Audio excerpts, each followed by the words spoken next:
ছবিতে যাকে দেখতে পাচ্ছেন উনি হলো আমাদের হায়দার ভাই। তার জন্ম মিলিকপাড়া নামক এক ছোট্ট গ্রামে।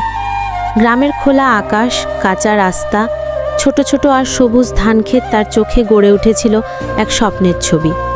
কিন্তু জীবনের বাস্তবতা তাকে সেই স্বপ্ন থেকে ছিটকে ফেলে দেয় কঠিন এক পথে। পরিবারের অভাবের কারণে তাকে ধরতে হয় সংসারের হাল।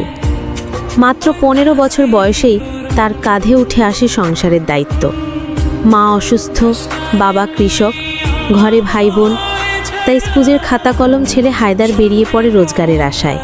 একাই চলে যায় বাইরের রাজ্যে।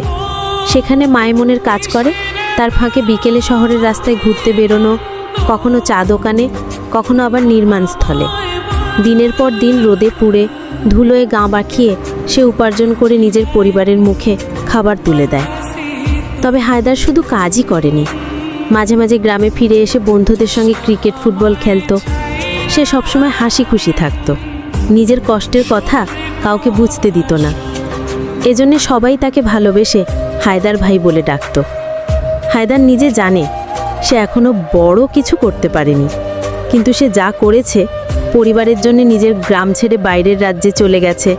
বাবা মায়ের এই আদরের ছেলেটি আজ বাইরে কত রিস্ক নিয়ে কাজ করছে শুধুমাত্র পরিবারকে দুমুঠো ভাত তুলে দেওয়ার জন্য।